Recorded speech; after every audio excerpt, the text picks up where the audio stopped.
Hello everyone, good evening सभी लोगों को and most welcome to R academy Firozabad. आ जाइए सभी लोग, क्लास आपकी स्टार्ट हो चुकी है और बहुत ही इंपॉर्टेंट सेशन आज का होने जा रहा है। एज यूजुअल आज की क्लास में हम टॉप 50 एमसीक्यू क्वेश्चंस कराने जा रहे हैं इंग्लिश लिटरेचर और इंग्लिश ग्रामर के। और ये क्लास डेडिकेटेड है आपकी यूपी टीजीटी एग्जामिनेशन 2024 के लिए। तो ऐसे सभी कैंडिडेट जो यूपी टीजीटी इंग्लिश की तैयारी कर रहे हैं, उन सभी कैंडिडेट्स के लिए ये क्लास काफी ज्यादा इंपॉर्टेंट होने जा रही है। तो सभी लोग जुड़ जाइए क्लास के साथ में। ओके, चलिए तो स्टार्ट करते हैं, ज्यादा टाइम नहीं लगाएंगे। और ये मॉक टेस्ट है, आप लोग कोशिश करिएगा जल्दी जल्दी से आंसर देने की, ठीक है ना। चलिए, तो क्वेश्चन नंबर 1 आपकी स्क्रीन पर है। The word that closely resembles disagreement. एक वर्ड आया है डिसएग्रीमेंट। डिसएग्रीमेंट का सिनोनियम बताना है आप लोगों को, क्योंकि मीनिंग में सिनोनियम है डिसेंट, डिसेंट, डिसेंट और dissent. Which of the following 4 option is correct to closely resemble the word disagreement. कोशिश करें बताने की आंसर क्या हो जाएगा। ओके, चलिए, और सभी कैंडिडेट शेयर कर दीजिए वीडियो को सभी जगह पर, जिससे मोस्टली कैंडिडेट जुड़ पाए। ऑप्शन सी बताया जा रहा है, वेरी गुड। क्वेश्चन नंबर 1 का जिनका राइट आंसर आ रहा है option number B, dissent, DISSENT, dissent, ठीक है ना, जिसका मतलब होता है असहमति। क्या होता है ना, असहमति।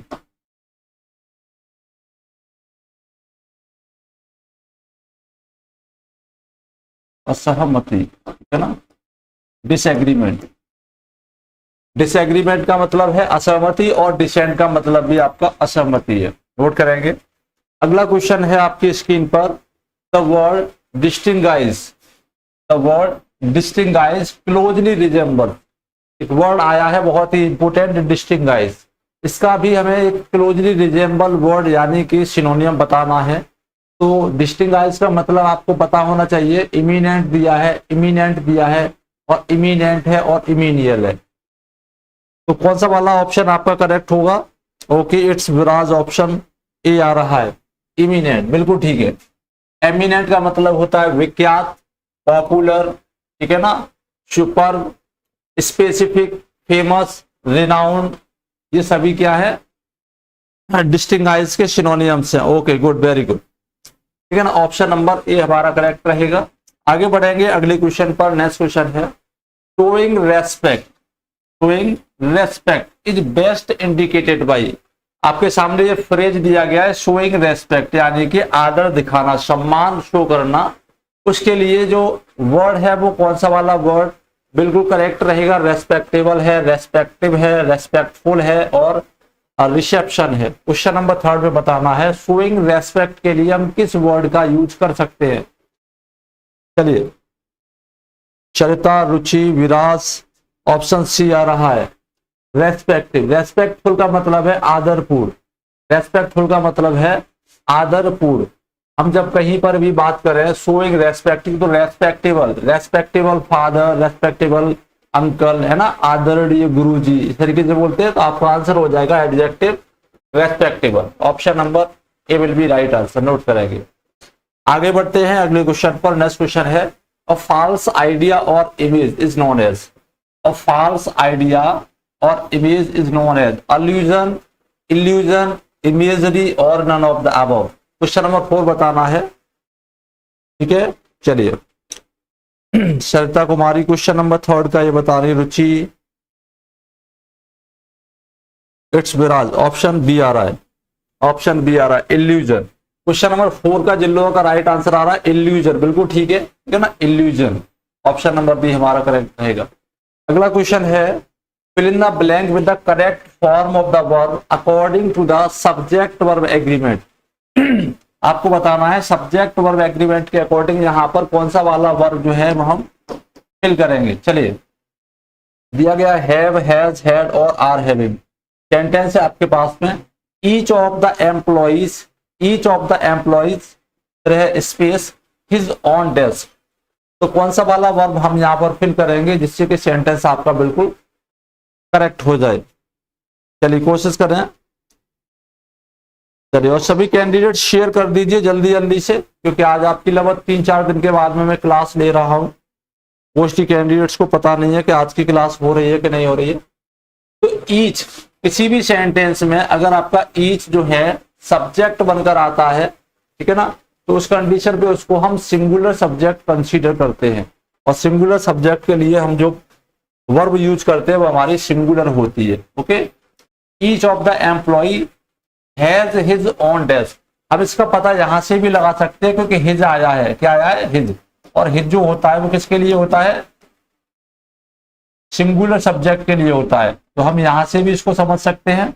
और दूसरा हमें पता है कि ईच का यूज हम सिंगुलर सब्जेक्ट के तौर पे करते हैं। नेक्स्ट क्वेश्चन है which is the correct spelling. आपको बताना है दिए हुए स्पेलिंग्स में से करेक्ट स्पेलिंग कौन सी है। स्पेलिंग पूछी गई है एड्रेस की, तो एड्रेस काफी इजी स्पेलिंग है, सभी को पता होना चाहिए। तो करेक्ट स्पेलिंग क्या हो जाएगी एड्रेस की, जल्दी जल्दी से बताएंगे सभी कैंडिडेट्स। चलिए, अरुण, अभिषेक, ऑप्शन ए रुचि। चलिए, तो एड्रेस ADDRESS, एड्रेस है ना, एड्रेस यानी कि पता, किसी को संबोधन करना, उसके लिए भी एड्रेस यही लगाते हैं। Choose the correct word to complete the sentence and you have to pay attention to the noun adjective agreement. Noun adjective agreement को कंसीडर करना है। ही हैड, उसके बाद है ब्लैंक, आपको बताना है यहां पर कौन सा वाला एडजेक्टिव या डिटरमाइनर या आर्टिकल बोल सकते हैं, क्या फिल करेंगे। चलिए, he had books that were really interesting, an, a few और लेस बुक्स। क्वेश्चन नंबर 7 बताना है कौन सा करेक्ट हो जाएगा इसमें। चलिए, ऑप्शन सी आ रहा है, बिल्कुल ठीक है, अ फ्यू। अब बुक्स क्या है, बुक्स आपका काउंटेबल नाउन है। बुक्स क्या है, बुक्स आपका काउंटेबल नाउन है, ठीक है ना, बुक्स आपका काउंटेबल नाउन है। और काउंटेबल भी नाउन में कैसा है, ये प्लूरल काउंटेबल नाउन है। तो प्लूरल काउंटेबल नाउन के साथ में हम जो डिटरमाइनर यूज करते हैं वो क्या है हमारा, अ फ्यू। अ फ्यू का मतलब है a small number, a small number of something, किसी चीज का एक छोटा सा नंबर। काउंटेबल के लिए अ फ्यू का इस्तेमाल करते हैं और अनकाउंटेबल के लिए अ लिटिल का इस्तेमाल करते हैं। ओके, आगे बढ़ते हैं अगले क्वेश्चन पर। क्वेश्चन नंबर दिया है 8, select the correctly punctuated sentence in the group. आपके पास पंक्चुएशन का क्वेश्चन है, आपको बताना है दिए हुए 4 सेंटेंस में से कौन सा सेंटेंस ऐसा है जो करेक्टली पंक्चुएटेड है। आप जल्दी जल्दी से पढ़ेंगे और फटाफट बताएंगे क्वेश्चन नंबर 8 का राइट आंसर क्या हो जाएगा। ओके, चलिए, प्रियंका शर्मा ऑप्शन सी बता रही हैं, आलोक ऑप्शन सी बता रहे हैं क्वेश्चन नंबर 7 का। क्वेश्चन नंबर 7 का जिनका सी था बिल्कुल करेक्ट आंसर है। नेक्स्ट वन हमारे पास क्वेश्चन नंबर 8 है, ऑप्शन ए आ चुका है प्रीति का। चलिए पढ़ लेते हैं, माई फेवरेट टीचर। उसके बाद में यहाँ पर केस इन अपोजिशन या फ्रेज इन अपोजिशन का यूज किया गया है। और जहां कहीं पर भी हमारा नॉन रेस्ट्रिक्टिव क्लॉज आ जाता है, ठीक है ना, या हम बोले नॉन एसेंशियल क्लॉज आ जाता है, तो वहां पर रिलेटिव प्रोनाउन या रिलेटिव एडवर्ब से पहले हम कॉमा का यूज करते हैं, क्योंकि ये जो क्लॉज है ये नॉन रेस्ट्रिक्टिव है और ये क्या है, एडिशनल इंफॉर्मेशन दे रहा है किसके बारे में, माई फेवरेट टीचर के बारे में, ठीक है ना। तो यहाँ पर हमें कॉमा लगाना जरूरी है। उसके बाद में जब हम इसको और डिफाइन करते हैं, फिर इसके लिए वर्ब का रिप्लेसमेंट करने से पहले भी हमें कॉमा लगाना पड़ता है। My favourite teacher comma who just happens to my uncle retired from university last summer. Option number A जिनका है बिल्कुल करेक्ट आंसर है, नोट करेंगे। ठीक, चलिए आगे बढ़ते हैं अगले क्वेश्चन पर। नेक्स्ट क्वेश्चन है हमारे पास, select the correctly punctuated sentence in the group. Again हमारे पास में पंक्चुएशन का एक और इंपॉर्टेंट क्वेश्चन है, जल्दी जल्दी से पढ़ेंगे और आगे बढ़ेंगे। Mary has offered to coach the team this year, however the competition for the job is intense. यानी कि मैरी ने क्या किया है, इस वर्ष टीम को कोच करने का ऑफर लिया है, ठीक है, टीम को कोच करने के लिए टीम को प्रशिक्षण देने का ऑफर दिया है, जबकि कंपटीशन बहुत हाई है। मैरी हैज ऑफर्ड, सभी में सेम वही सेंटेंस है, बस डिफरेंस है तो कॉमा का सेमीकोलन का। आपको बताना है किस सेंटेंस में बिल्कुल करेक्ट यूज किया गया है। ऑप्शन 9, क्वेश्चन नंबर 9 का ऑप्शन नंबर है। चलिए तो Mary has offered coach the team this year, उसके बाद में है कॉमा, कॉमा लगाया हुआ है और आया है हाउएवर। क्या है? हाउएवर। जब कहीं पर हाउएवर आ जाता है तो ये कॉन्ट्रास्टिंग एलिमेंट क्रिएट करता है, कॉन्ट्रास्टिंग सब क्लॉज को कनेक्ट करता है। और हाउएवर से पहले हमें क्या लगाना पड़ता है? सेमीकोलन लगाना पड़ता है, याद रखेंगे। उसके बाद में हमें लगाना पड़ता है कॉमा, दूसरे क्लॉज को कनेक्ट करने के लिए। तो ऑप्शन नंबर बी में हमारा बिल्कुल सही है। हाउएवर से पहले सेमीकोलन लगा हुआ है और उसके बाद में कॉमा है, लास्ट में फुल स्टॉप लगाया गया है। नेक्स्ट वन, अगला क्वेश्चन है, choose the correct preposition to fill in the blank. She is keen, she is कीन, और यहां पर हमें एक प्रीपोजिशन फिक्स करनी है। कीन ऑन लर्निंग, कीन इन लर्निंग, कीन ऑफ लर्निंग और कीन फॉर लर्निंग। क्वेश्चन नंबर 10 बताना है कौन सा करेक्ट होगा। Good, very good, 10th option. Question number 10 का जिनका राइट आंसर आ रहा है कीन ऑन, ठीक है ना, कीन ऑन। कीन ऑन जो यूज किया जाता है वो यूज किया जाता है किसी चीज में इंटरेस्ट दिखाने के लिए, ठीक है ना, किसी चीज को करने के लिए किसी का मन होना। तो ऑप्शन नंबर ए हमारा करेक्ट हो जाएगा, ठीक है ना। क्वेश्चन नंबर 10 का ऑप्शन नंबर ए करेक्ट हो जाएगा। Keen on use to express enthusiasm और इंटरेस्ट इन समथिंग। ओके, चलिए आगे बढ़ते हैं अगले क्वेश्चन पर। क्वेश्चन नंबर 11 दिया गया आपके सामने, पूछा जा रहा है the dictionary meaning of a word is called. The dictionary meaning बोल सकते हैं, या द प्राइमरी मीनिंग बोल सकते हैं, या द ओरिजिनल मीनिंग बोल सकते हैं। क्वेश्चन कैसे भी पूछा जा सकता है, द डिक्शनरी मीनिंग या द प्राइमरी मीनिंग या original meaning of a word is called. Annotation, denotation, connotation और डिग्रेशन। आपको बताना है कौन सा वाला आंसर हमारा करेक्ट रहेगा। The primary meaning of a word is called. चलिए क्वेश्चन नंबर, हाँ बिल्कुल ठीक है, डिनोटेशन, ऑप्शन नंबर बी हमारा करेक्ट रहेगा, ठीक है, नोट करेंगे। अगला क्वेश्चन है एलिप्सिस। एक वर्ड आया है ellipsis, refers to what? Omission of words, mixing of words, addition of words और none of the above. Ellipsis का मतलब क्या है आप बताइएगा, एलिप्सिस का मतलब क्या हो जाएगा। चलिए, तो ओमिशन ऑफ वर्ड्स क्या है? ओमिशन ऑफ वर्ड्स, कुछ वर्ड्स का पीछे से ओमिशन कर देना, हटा देना। जैसे कहते हैं ना, वह आगरा गई थी डॉट डॉट डॉट डॉट, यानी कि बाद में डॉट डॉट डॉट लगा देते हैं ना, ये इस तरीके से, यही हमारा एलिप्सिस। आगे बढ़ते हैं अगले क्वेश्चन पर। Choose the correct form of the adjective in the sentence. आपको correct form of adjective fill करना है। यहां पर दिया गया this is the movie I have ever seen. तो more exciting, excitingest, most exciting और एक्साइटेड। क्वेश्चन नंबर 13 बताना है कौन सा करेक्ट होगा। चलिए, और सभी कैंडिडेट्स वीडियो को लाइक कर दीजिए, शेयर भी कर दीजिए, जैसे सभी कैंडिडेट्स तक ये पहुंच जाए। अभी मोस्टली कैंडिडेट नहीं जुड़ पाए हैं। Okay Ravi, omission of words, बिल्कुल ठीक है, ओमिशन ऑफ वर्ड्स बिल्कुल करेक्ट आंसर है। चलिए, तो यहां पर देखिए दिस इज द, पहले तो यहां पर डेफिनेट आर्टिकल द लगाया गया है। दूसरा यहां पर यह कहा गया है कि आई have ever scene.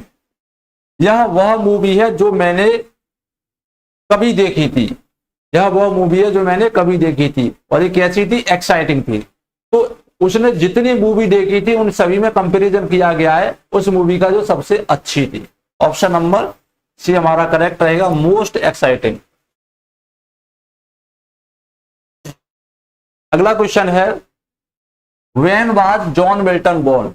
John Milton का जन्म कब हुआ था? चलिए, क्वेश्चन नंबर 14 बताना है जॉन मिल्टन का जन्म कब हुआ था। अच्छा क्वेश्चन है, सभी बताएंगे। When was Milton born, option D आ रहा है, बिल्कुल करेक्ट है, 9 दिसंबर 1608। तो लगे हाथों ये भी बता दीजिए कि जॉन मिल्टन की डेथ कब हुई थी। ये क्वेश्चन भी आपके लिए इंपोर्टेंट रहेगा। ओके, चलिए नेक्स्ट वन, अगला क्वेश्चन है, which of Milton's work is considered an epic poem recounting the biblical story of fall of man, यानी फॉल ऑफ मैन, मनुष्य का पतन हो जाना, ये उसकी एक इंपोर्टेंट थीम है, मिल्टन का एक ऐसा वर्क है।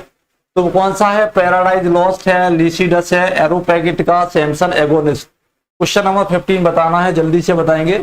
पैराडाइज लॉस्ट बिल्कुल करेक्ट आंसर, ठीक है ना। Blank verse, epic poem, Paradise Lost, option number A हमारा करेक्ट रहेगा, नोट करेंगे। पैराडाइज लॉस्ट को यानी 2 एडिशंस में पब्लिश किया गया था, पहली बार 1677 में, 1667 में 10 बुक्स के साथ में पब्लिश किया गया था। ये मैं आप लोगों को कई बार बता चुका हूं। और 1674 में इसको 12 बुक्स के साथ में पब्लिश किया गया था। और उस समय क्या किया गया था? बुक नंबर 7 को बनाया गया था, बुक नंबर 7 और बुक नंबर 8, और बुक नंबर 10 को बना दिया गया था, बुक नंबर 10 और बुक नंबर 11। इस तरीके से टोटल बुक्स की संख्या जो हो गई थी वो 12 हो गई थी। आगे बढ़ेंगे अगले क्वेश्चन पर। Which of these work did Milton write as a defence of free speech, यानी कि फ्री स्पीच को डिफेंस करने के लिए मिल्टन ने किस वर्क को लिखा था? ओके, ऑप्शन है Comus, Areopagitica, the tenure of kings and magistrate और इकोनक्लास्टिस। क्वेश्चन नंबर 16 बताना है। चलिए क्वेश्चन नंबर 16 बताना है। आलोक गौतम ऑप्शन बी बता रहे हैं, बिल्कुल ठीक है। ऑप्शन नंबर बी बिल्कुल ठीक है, जिनका आंसर आ रहा है एरोपैगिटिका। 23 नवंबर 1644 में इसको पब्लिश किया गया था। ओके, 23 नवंबर 1644 को पब्लिश किया गया था। इसमें क्या किया था मिल्टन ने? फ्री स्पीच को, यानी कि बोलने की स्वतंत्रता को, प्रेस की स्वतंत्रता के ऊपर यहां पर बात करी है, डिफेंस किया है। अगला क्वेश्चन है, which of the following event did not occur in John Milton's life in the year 1652। 1652 में जॉन मिल्टन की लाइफ में कौन सा काम नहीं हुआ था, कौन सा इवेंट घटित नहीं हुआ था? ऑप्शन है Milton become completely blind, Milton पूरे तरीके से अंधे हो गए थे।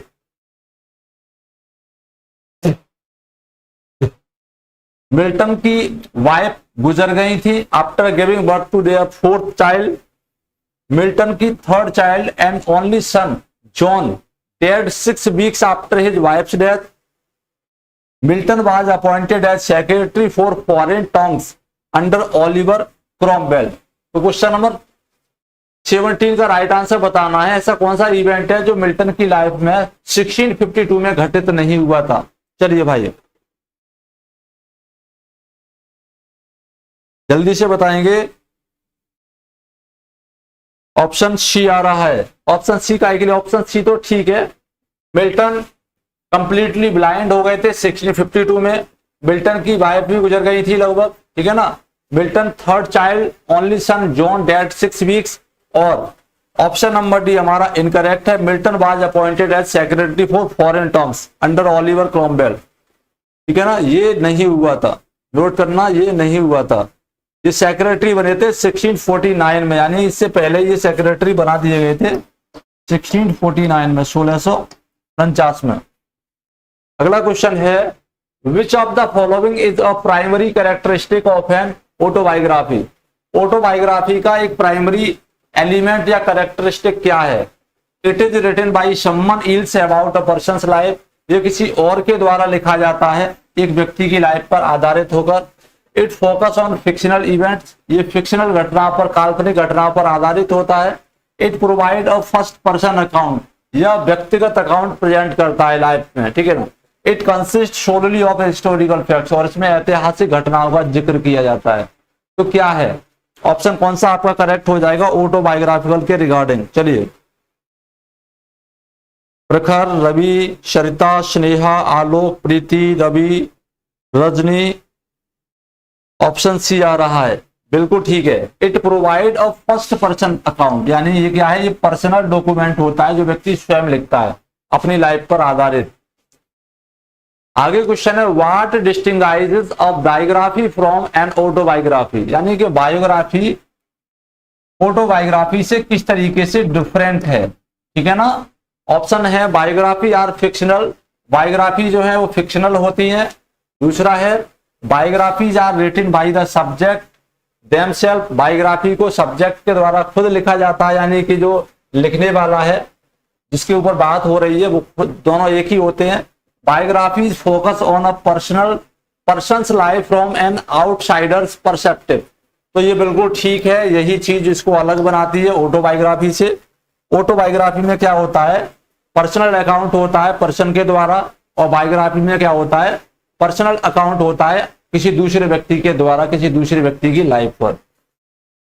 अगला क्वेश्चन है which of the following is not a typical feature of an epic, एक एपिक का टिपिकल फीचर कौन सा नहीं है, ठीक है। ऑप्शंस है it often involves a heroic figure, epic में एक हीरोइक फिगर होता है, बताइएगा मुझे, तो ये होता है, ठीक है ना। It usually covers a long narrative in verse, तो ये लॉन्ग नरेटिव पोएम होती है, आपको कोई डाउट नहीं है। It is primarily written in the first person, तो देखिए याद रखेंगे एपिक जो होता है ज्यादातर थर्ड पर्सन में लिखा जाता है, ठीक है ना, थर्ड पर्सन नरेशन होता है इसको। It explore grand theme such as good versus evil, तो ये ऐसा होता है। केवल आपका ऑप्शन नंबर सी है जो रॉन्ग है, और यही आपका आंसर है। अगला क्वेश्चन है which of the following best defines drama, इनमें से कौन सा ऐसा ऑप्शन है जो ड्रामा को डिफाइन करता है, ठीक है। चलिए कोशिश करें बताने की। तो ड्रामा क्या है, लॉन्ग नरेटिव पोएम है, नहीं, ड्रामा लॉन्ग नरेटिव पोएम नहीं है। और story mean to be perform by actors, drama क्या है, ड्रामा है नाटक जिसको एक्टर्स के द्वारा स्टेज पर परफॉर्म किया जाता है, ठीक है, नोट करना इसको। अगला क्वेश्चन है what is a common theme found in traditional ballads, ballad जो कि नृत्य गीत बोला जा सकता है, इसकी ट्रेडिशनल थीम क्या होती है, फिलोसॉफिकल म्यूजिक्स, हिस्टोरिकल इवेंट और लव स्टोरीज। तो एक बैलेड में क्या होता है, हिस्टोरिकल इवेंट्स होते हैं और लव स्टोरीज उसमें एक्सप्रेस की जाती हैं। अगला क्वेश्चन है what is the rhyming scheme of Shakespearean sonnet, तो A B C D E F G G, ये सभी को रट लेना है, याद कर लेना है, जिसमें 14 लाइन होती है, ठीक है ना। A B C D E F और लास्ट में एक राइमिंग कॉपलेट होता है। टोटल लाइंस की संख्या कितनी होती है, 14 होती है। आगे बढ़ते हैं अगले क्वेश्चन पर। नेक्स्ट क्वेश्चन है which of the following best describe a lyric poem, एक लिरिक पोएम क्या है। ऑप्शन है आपके पास नरेटिव अबाउट हेरोइक डीड्स, तो नहीं होती है ये narrative. A poem expressing personal emotion, ठीक है ना, a lyric is a short poem expressing personal emotion and thoughts, option number B tick करेंगे, बिल्कुल करेक्ट है। अगला क्वेश्चन है elegy, an elegy is primarily written to, elegy का composition क्यों किया जाता है, क्या वजह होती है, किस लिए किया जाता है, क्वेश्चन हमारा ये है। तो celebrate a joyous occasion, narrate a heroic tale, mourn the loss of someone और समथिंग, किसी व्यक्ति के खो जाने पर, मर जाने पर ये लिखी जाती है। अगला क्वेश्चन है, अरे भाई क्या बात है,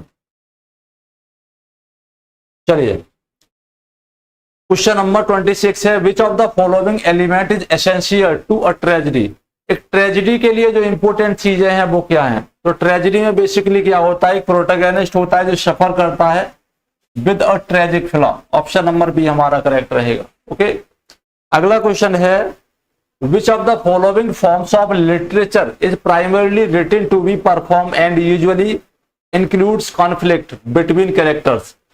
तो यहां पूछा जा रहा है कि कौन सा लिटरेरी फॉर्म है जो कि कैरेक्टर्स के लिए होता है और उसमें क्या है, कॉन्फ्लिक्ट्स भी होते हैं और परफॉर्म भी किया जाता है। तो आंसर आपका क्या रहेगा, आ गया elegy, closet drama, drama, verse drama. Question number 27 बताना है कौन सा आंसर करेक्ट हो जाएगा, जल्दी जल्दी से। ओके, चलिए चरिता, रजनी, आलोक, प्रीति, विराज, जैस्मीन, रवि, कोशिश करें बताने की, प्रखर राज, ऑप्शन बी आ रहा है। देखिए क्लोजेट ड्रामा क्या है, क्लोजेट ड्रामा एक ऐसा ड्रामा है जिसे हम वर्ष ड्रामा के रूप में भी जानते हैं। It is meant to read only, not to perform on the stage. इसको स्टेज पर परफॉर्म नहीं किया जा सकता, ये स्टेज पर परफॉर्म करने के लिए नहीं होता है, इसलिए आपका ये आंसर नहीं होगा। ठीक है ना, इलेजी का भी स्टेज पर परफॉर्मेंस नहीं होता है, ड्रामा का परफॉर्मेंस होता है, सभी को पता है। वर्च ड्रामा और क्लोजेट ड्रामा दोनों एक ही होते हैं। अगला क्वेश्चन है, which part of a speech does the word until, ये सेंटेंस है wait here until I come back. तो यहां पर अंटिल जो है किस तरीके का परफॉर्मेंस कर रहा है, ये क्या है, कंजक्शन है, प्रीपोजिशन है, एडवर्ब है, प्रोनाउन है। क्वेश्चन नंबर 28 बताना है क्या है। Oh my God, how many candidates are live but the number of likes is always few. कितने कैंडिडेट्स लाइव चल रहे हैं बट लाइक क्यों नहीं किया भाई, लाइक कर दीजिए सभी कैंडिडेट, जिससे बाकी के कैंडिडेट्स को भी थोड़ा सा एनकरेजमेंट हो जाए। लाइक कर दीजिएगा सभी कैंडिडेट्स। तो अंटिल क्या है, अंटिल एक कंजक्शन है, ठीक है ना, और कैसा कंजक्शन है, सबऑर्डिनेटिंग कंजक्शन। अगर क्वेश्चन आ जाए तो नोट करेंगे। अगला क्वेश्चन है, in the sentence he is too tired to continue. Sentence दिया गया है he is too tired to continue, इसमें जो टू आया है ये क्या है, what part of a speech is the word to. Adjective है, एडवर्ब है, कंजक्शन है और प्रीपोजिशन है। कोशिश करें बताने की। अभी भी नंबर बराबर नहीं हुए हैं भाई, अभी भी ऑड नंबर चल रहा है ना। 29 एडवर्ब, किस तरीके का एडवर्ब है, टू। टू एडवर्ब है, किस तरीके का एडवर्ब है ये बताना है आपको। अगला क्वेश्चन है, determine the role of either. आपके पास में एक और वर्ड आया है either in the sentence below. Either you take the job or you leave it. Adjective, adverb, conjunction, pronoun. फटाफट बताना है। क्वेश्चन नंबर 30 का राइट आंसर क्या हो जाएगा। चलिए, क्वेश्चन नंबर 30 का राइट आंसर आ रहा है ऑप्शन सी, बिल्कुल ठीक है। क्या है, ये कंजक्शन है। कैसा कंजक्शन है, इसको हम बोलेंगे कोरिलेटिव कंजक्शन या फिर अल्टरनेटिव कंजक्शन बोल सकते हैं। नेक्स्ट वन है, द चौशरियन स्टैंजा और राइम रॉयल कंप्राइजेस। चौशरियन स्टैंजा या राइम रॉयल स्टैंजा में क्या है, 7 लाइन्स है, 9 लाइन्स है, 8 लाइन्स है या 4 लाइन्स है। 31 बताना है कितनी लाइन्स है, कोरिलेटिव, बिल्कुल ठीक है, ऑप्शन बिल्कुल करेक्ट आ रहा है, 7 लाइन। चौशरियन स्टैंजा 7 लाइन का स्टैंजा होता है, जिसको हम राइम रॉयल के नाम से भी जानते हैं। ओके, अगला क्वेश्चन है, The Little Man written by John Galsworthy. The Little Man written by John Galsworthy is a poem, novel, play और वन एक्ट प्ले। फटाफट बताना है। क्वेश्चन नंबर 32 का राइट आंसर क्या हो जाएगा। क्वेश्चन नंबर 32 का राइट आंसर क्या हो जाएगा। The Little man of partial morality in 3 acts, sorry 3 scenes, ठीक है ना। The Little man of partial morality in 3 scenes, ये इसका पूरा टाइटल है। और मोस्टली कैंडिडेट बता रहे हैं कि ये वन एक्ट प्ले है। ये एक वन एक्ट प्ले नहीं है, this is a part of 6 short plays, यानी कि ये 6 शॉर्ट ड्रामास का एक छोटा सा पार्ट है जो 3 सीन में लिखा गया है, यानी हम इसको एक प्ले बोलेंगे कंप्लीटली। नोट कर लीजिएगा इस चीज को, ठीक है। चलिए, गुड। इसको 1926 में पब्लिश किया गया था, ऑल टुगेदर 6 प्लेज, 1926, ठीक है ना। विद, अरे आज मच्छर बहुत लग रहे हैं, इस पे कीड़े कीड़े गिर रहे हैं। ये टोटल 6 प्ले हैं, छोटे छोटे, उन्हीं का एक पार्ट है। अगला क्वेश्चन है, who among the following was the first poet laureate officially appointed by the British sovereign. आपको बताना है फर्स्ट पोएट लॉरेट कौन है इंग्लैंड का। Ben Jonson, Robert Southey, Dryden और विलियम वर्ड्सवर्थ। क्वेश्चन नंबर 33 बताना है, who is the first poet laureate of England. चलिए,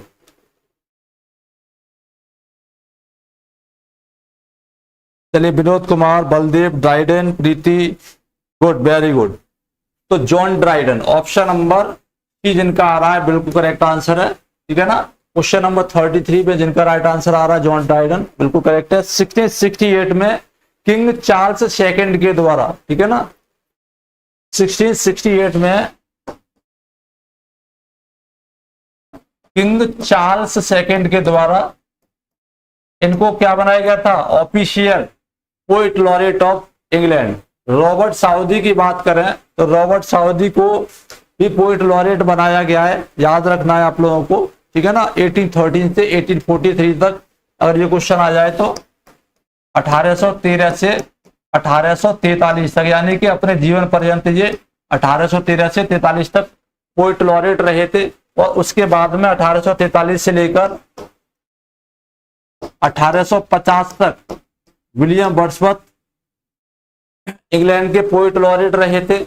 उससे पहले सबसे पहले 1616 में 1616 में एक पेंशन के थ्रू बेन जॉनसन को भी अनऑफिशियली पोइट लॉरेट घोषित किया गया था। ठीक है, ये क्वेश्चन अगर आ जाए तो आप लोग याद रखेंगे।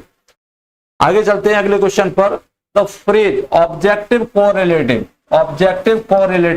Has been coined by Ezra Pound, T S. Eliot, Walt Whitman और आई.ए. रिचर्ड्स। क्वेश्चन नंबर 34 बताना है। ऑब्जेक्टिव कोरिलेटिव जो फ्रेज है इसे किसके द्वारा कॉइन किया गया है? बिल्कुल ठीक है, जिनका आंसर आ रहा है टी.एस. इलियट। क्वेश्चन यह आ जाए कि ये फ्रेज आपको किस वर्क में देखने के लिए मिलेगी, तो याद रखेंगे इनका एक ऐसे है, इसका टाइटल है Hamlet and his problems. Hamlet and his problems 1919 का ये वर्क है, ठीक है ना। इसमें आपको ये इंट्रोड्यूस किया गया ऑब्जेक्टिव कोरिलेटिव टी.एस. इलियट के द्वारा।